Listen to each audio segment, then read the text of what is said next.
What's up, everybody? I'm gonna try to do this video right here real quick. I'm at my daytime job where I do campus security at uh, at a junior high.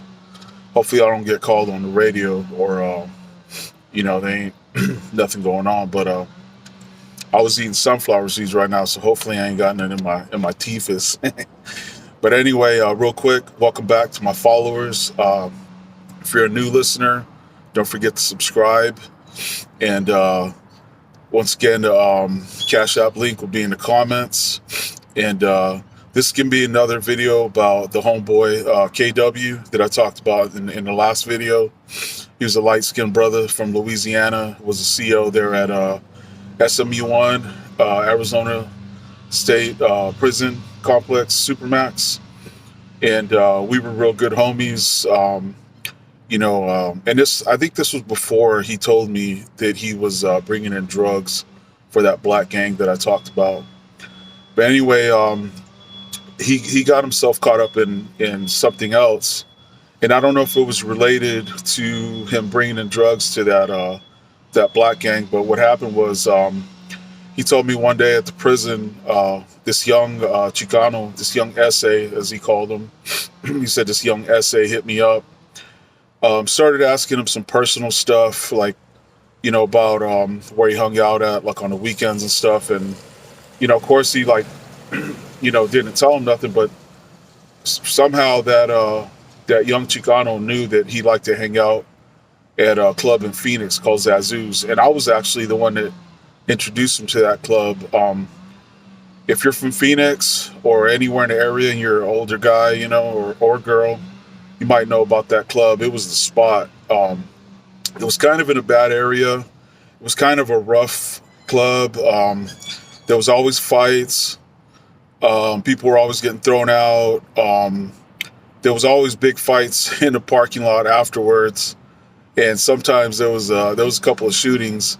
Now, if you're wondering why did we go to this club, it's because it was always jam packed with all the finest Latinas in Arizona.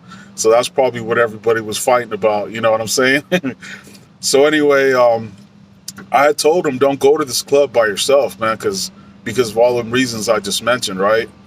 And so he didn't listen. And one night he went to this club by himself.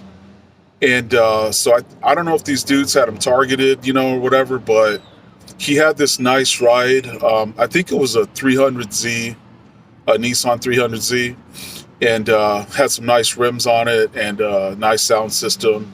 Used to bump and all that. So anyways, when the club got out that night, there was this gas station like just west of the club. I think it was a Chevron.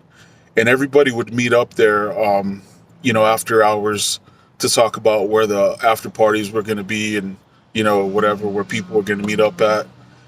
So the parking lot would get jam packed. So like, if you had your car parked, you'd be basically stuck until cars started moving. So he had the habit of, leaving his car unlocked, with the windows down or doors open, bumping, because he wanted to show off his system and his car, because it would attract the ladies or whatever. So he was talking to these young Latinas, and I don't know if they were part of the setup. They might have been. More than likely, they probably were, because what ended up happening was he didn't notice when the cars were moving, and it was clearing out because he was too busy talking to these Latinas, right? So there was these young Chicanos. They used to drive in this little black BMW, and I kind of had noticed them before at the club, and I knew they were trouble. I didn't really know who they were, but I don't know if they were in a gang or if they were just their own little clique. But just you could just kind of tell they were to be avoided. Anyways, they I guess they had their eyes on his car, and I don't know if they were affiliated with the young Chicano at the prison that was asking him stuff, but pretty sure, they probably were. But anyway, one of them jumped in his ride and I guess drove off in it, and then the little black BMW followed him. So I guess maybe a few minutes later, he noticed that traffic was moving, so he went to go look for his car, and then he said he looked around and was like, "Oh fuck," And he said at first, he wanted to believe that some good Samaritan like moved his car for him or something, but he started looking around and he didn't see it anywhere. So, he kind of like started to panic and he started running around asking people. And these other girls told him like, "Hey, we just seen this young Mexican dude jumped in your car and drove off, and then a little black BMW followed it." So he started running around like asking people to help him out, and then I guess there was a couple of brothers in another car, and he ran up to them, and I guess they decided to help him out, because got to help a brother's got to help a brother, I guess. So they, he told them, what was going on, and they told him jump in the car, and then they started driving around, and I guess they got really lucky, and somehow they spotted his ride, and they spotted that black BMW following it. So he told them, "That's my ride right there," and then I guess they started to pull up on it. But he said when they got close, he said he started yelling, "Hey, that's my car, pull over." And I guess the young Chicanos in that black BMW pulled out guns and started shooting at them. So he said right then, the brothers he was with, they swerved and did like a U-turn, but he said that black BMW started chasing them. And I think he said it chased them like about 2 or 3 blocks, shot at them a few more times, and then just turned around and took off. And I think he said that car that he was in ended up with a couple of bullet holes in the windows, and but none of them got hit. Thankfully. So they took him to like a Circle K or somewhere. And we're like, "Man, that's we want to help you out, brother," but they were like, "We ain't getting killed over it." You know what I'm saying? So he ended up calling Popo or whatever and doing a report and all that. But he called me later that night to tell me what happened, right? So, I was like, "Damn, bro, I told you not to go to that damn club by yourself," but, of course he didn't listen. But anyway, so about 3 weeks later, the cops ended up calling him, telling him they found his ride.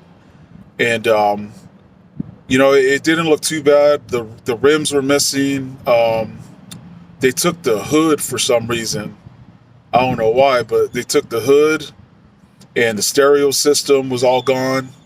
I think that's it. So he ended up, just getting some stock wheels for it, and then like a different color hood. So he had a different color hood, and then he ended up putting another system in it. But I think he ended up trading it in or something.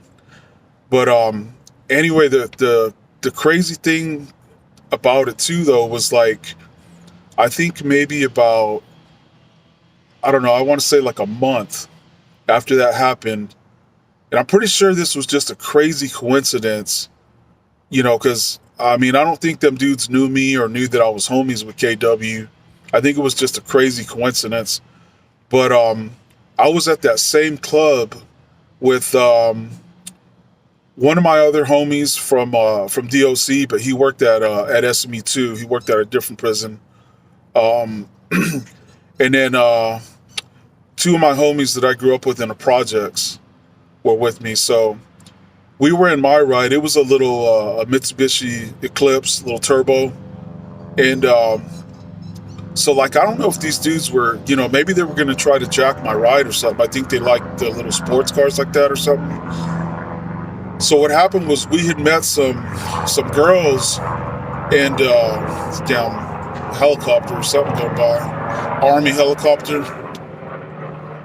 And so we were following these girls to their place, supposedly for a little get together. And so we were riding next to them, talking to them, and and they were like, they told us to follow them or whatever. But when they were next to us, that black BMW came up behind us and started tailgating me. And they were like flashing their lights and like, acting all aggressive. Like, I don't know if they were trying to like make me get out of the way or something, but they were like tailgating me and like flashing their lights and shit. So I told them girls, "Hey, pull in front of us so this car can pass," So they pulled ahead in front of us, and then I already knew them dudes in that black BMW were trouble, right? So I had a little nine that I kept in my middle console, and or actually no, it was a 380, but I always kept it loaded with high velocity hydro shocks, federal rounds. They're like 90 grain. If you know anything about bullets, you know those are some nasty bullets. Like even though it's a smaller caliber, a 380, that high velocity federal round will make it more like a nine, and it's like a hollow point with a little beagle inside, like a little point to like penetrate, you know. So anyway, I reached in my middle console and I grabbed it, and I locked and loaded, and my homies in the car were like, "What the fuck? You know, what's up, bro?" And I told them these dudes right here, man, they're not to be fucked with, man. They're fucking gangsters or something. So a lot of shit was going through my head, man. I was thinking, we're about to get smoked, or I'm about to smoke a couple of these fools, and I don't know what's gonna happen. You know, it might be prison time or something, or we might all be dead. You know. So anyway, what happened was they pulled up next to us, and they were kind of like, you know, throwing their hands up, like, "What's up? What's up?" And I was like, you know, "What's up, man? We're just following these females, you know." So when we pulled up at the light, you know, we pulled up, right, and I had my gun between my legs, like pointed at the bottom of the seat, you know, like, don't worry, it wasn't pointed, you know, at anywhere bad, you know what I'm saying? It was pointed away from me, but I had it down between my legs, you know, like kind of like pointed towards the bottom of the car, right, and so the girls they turned right, and you know, so we were right there next to that black car pulled up next to us, and I had my eyes on them, man, because I was like thinking in my head, if as soon as one of these fools, like, you know, makes a quick move, or I see a gun come out or something, I'm just gonna start unloading on these fools. And you know, I don't ever, you know, like I've said before, I don't ever try to pretend like I was, you know, any kind of gangster or anything like that. I grew up in the projects, so you know, that was just the way I grew up. You know, always being prepared, you know, and always, you know, having some steel ready to go just in case, somebody forced the situation. Basically, you know, it's just in self-preservation. You know what I'm saying? Like, you know, I can't remember the damn technical term right now. I got a brain fart. But anyways, you know what I'm saying? Like, never just to show it, you know, like only if in dire need or whatever, right? So they pulled up next to us, and they were like, "What's up? You know, what's up, homie?" or something like that. And I say, "Hey, what's up, man? Just trying to holler at these females, you know?" And then he just kind of looked at me for a little bit, and I was just looking back. And then they just like pulled off, you know. So I turned right, but by then them females were gone.